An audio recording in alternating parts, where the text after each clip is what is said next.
Welcome back. If you've just joined us, you're watching the news at 10 on Channels Television live from Lagos. Now, a reminder of our top stories. 7 people killed as the Joint Task Force raids suspected terrorist hideouts in Kano.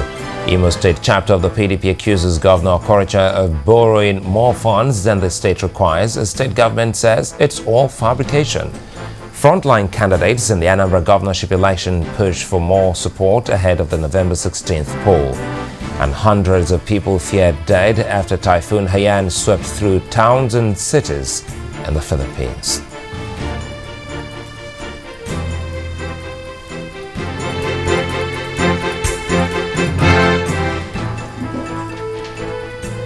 Now, all our top stories and other programs can be found on our website. That's channelstv.com and on youtube.com/channelsweb.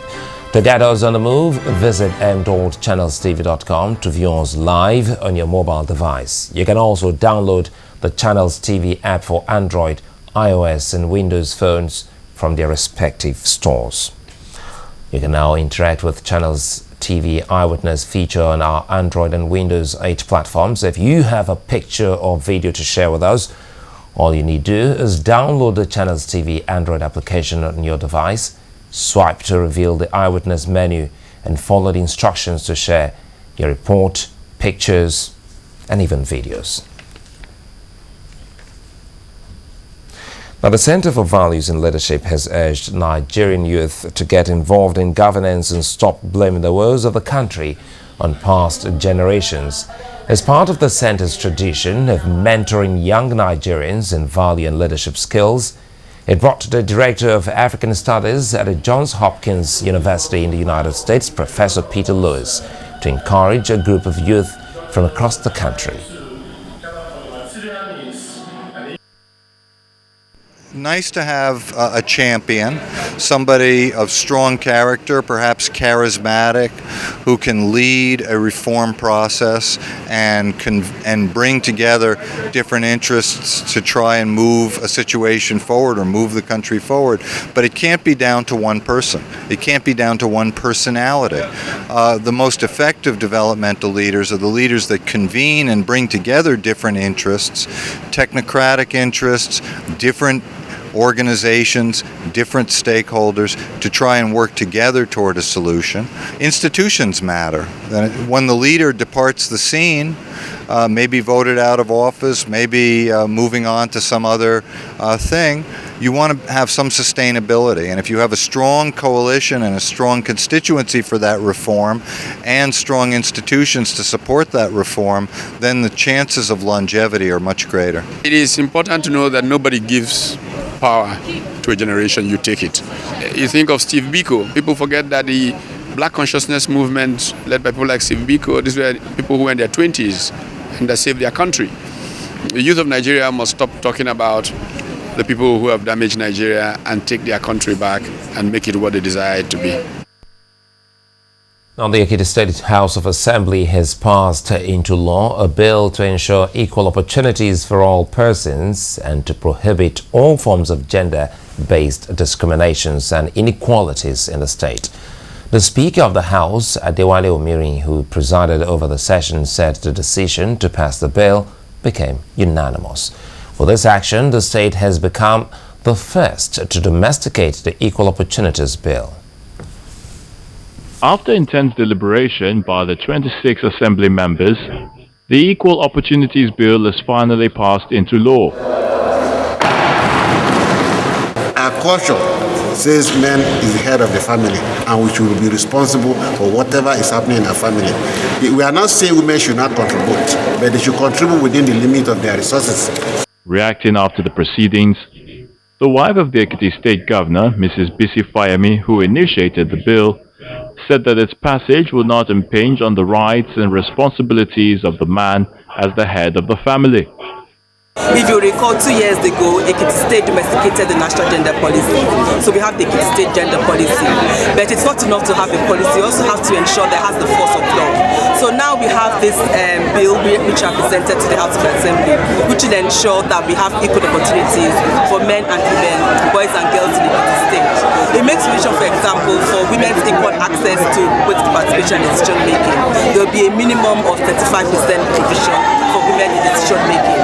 And we also have issues around non-discrimination in the workplace and protection of women from discrimination, not only in the workplace but also on the basis of their age.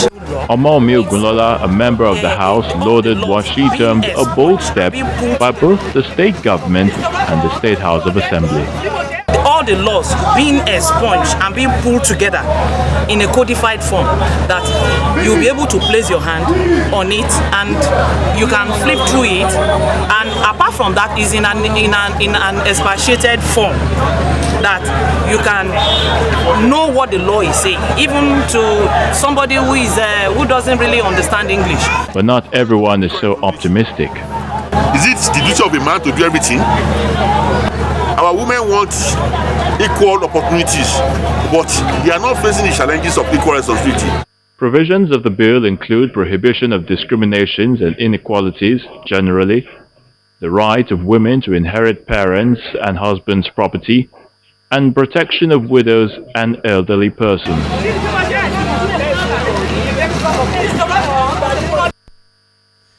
Now, it's been said that you should drink about 8 glasses of water a day, but what really is or are the benefits, and where should you draw the line between adequate water intake and water intoxication? Now, tonight on our Focus on Health, our correspondent Yomi Otaigbe takes you through the importance of drinking water.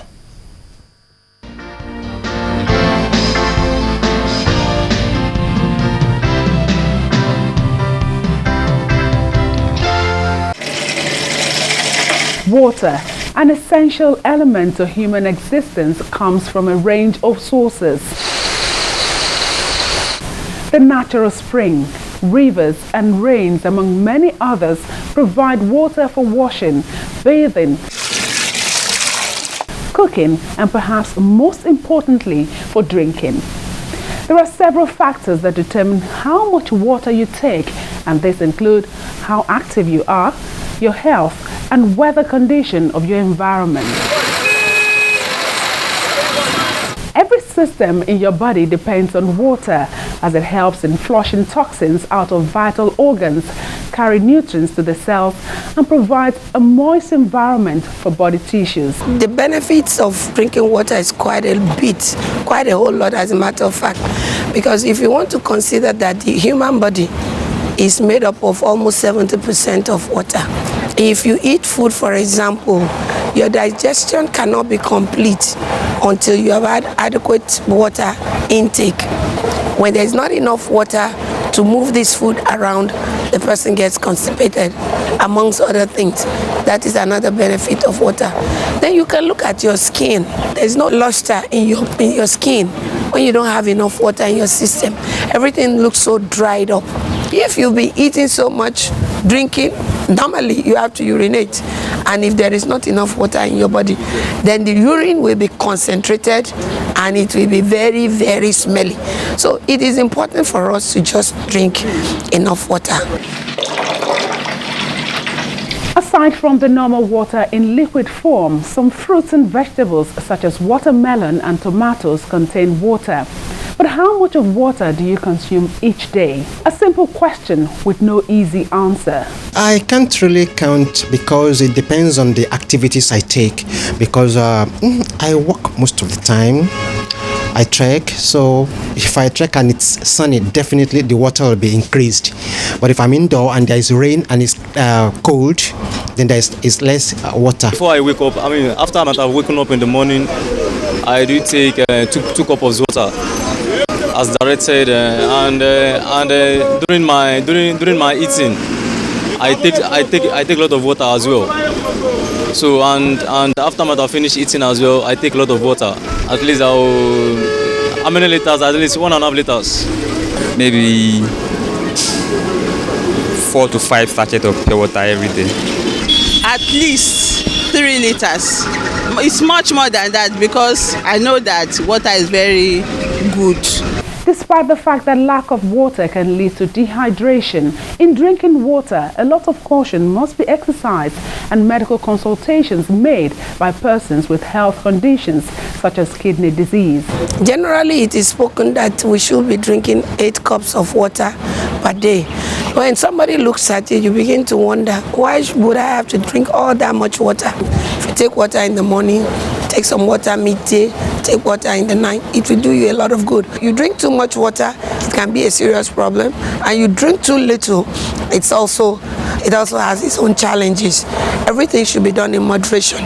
Although no single formula fits everyone, knowing more about your body's need for fluid will help you estimate how much water to drink each day. Yomi Otaigbe reporting for Channels Television News.